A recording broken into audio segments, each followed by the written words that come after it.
கடகராசியில் பிறந்த உங்களுடைய பொருளாதார வாரம் இந்த வாரம் எப்படி இருக்குது? பொருளாதார நிலைகள், வருமானங்கள் இருக்குது, செலவுகளும் உண்டு. ஏற்கனவே உங்களுக்கு இன்னும் அஷ்டம சனி விலகலை. ஆனாலும் சனி உங்களுடைய 2ஆம் இடத்தையும் 5ஆம் இடத்தையும் பார்வையிடுகிறார். அப்படி குருவும் சனியும் பார்க்கறது ரொம்ப காலமாக உங்களுக்கு ஏதாவது கடன் இருந்தால் கடன் குறைவதற்கான ஏதோ ஒரு அறிகுறிகள் தெரியும்.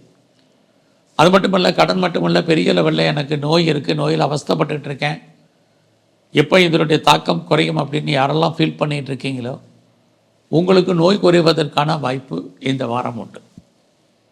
ஆக குடும்பத்தில் ரொம்பலாம் சுபகாரியம் நடக்கலை, சுப நிகழ்ச்சிகள் நடக்கலை, தள்ளி போயிட்டுருக்கு அப்படின்னு யாரெல்லாம் நினைக்கிறீங்களோ உங்கள் குடும்பத்தில் சுபகாரியங்கள் சுப நிகழ்ச்சிகள் நடக்கும்.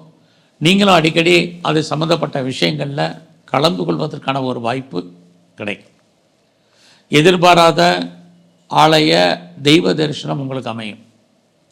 அது மட்டும் இல்லை, ரொம்ப நாளாக கிட்ஸ் இல்லை, குழந்தை இல்லை அப்படிங்கிறவங்களுக்கு குழந்தைக்கான வாய்ப்பு, குழந்தைகளால் மகிழ்ச்சி, குழந்தைகளால் சந்தோஷம், இது அத்தனையும் இந்த வாரம் உங்களுக்கு உண்டு.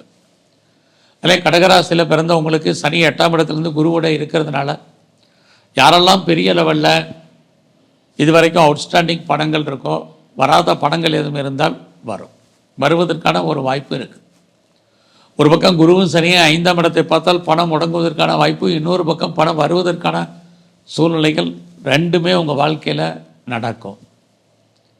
அது மட்டுமல்ல, இந்த காலகட்டங்களில் உங்களுடைய ஹையர் ஸ்டடியில் ஹையர் எஜுகேஷனில் பிரேக் ஏற்படும். அப்பாவுடைய உடல் ஆரோக்கியத்தில் கவனம் செலுத்துங்க. இந்த வாரத்தில் நீங்கள் ஏதாவது பெரிய லெவலில் ஷேரில் இன்வெஸ்ட்மெண்ட் பண்ணுறது, ட்ரேடிங் பண்ணுறது, ஆன்லைன் பிஸ்னஸ் பண்ணுறது, இதெல்லாம் நார்மல் இன்வெஸ்ட்மெண்ட்டே போதும், ஓரளவுக்கு ரிட்டர்ன்ஸ் நல்ல விதமாக கிடைக்கும். இந்த வாரத்தில் நீங்கள் ஏதாவது கலைத்துறையில் இருந்தீங்கன்னா புகழ் அந்தஸ்து கிடைப்பதற்கான வாய்ப்பு நிறைய உண்டு. இந்த வாரம் முழுவதும் நீங்கள் உற்பத்தி சார்ந்த துறைகளில் இருந்தீங்கன்னா உங்களுடைய ப்ரொடக்ஷனுக்கு தகுந்த சேல்ஸ் இருக்குது, ப்ராஃபிட் இல்லை. நீங்கள் ஒருவேளை மேனுஃபேக்சரிங் லைனில் இருக்கிறவங்களுக்கும் இதுதான் இப்போதைக்கு இருந்துக்கிட்டே இருக்குது இந்த வாரத்தில்.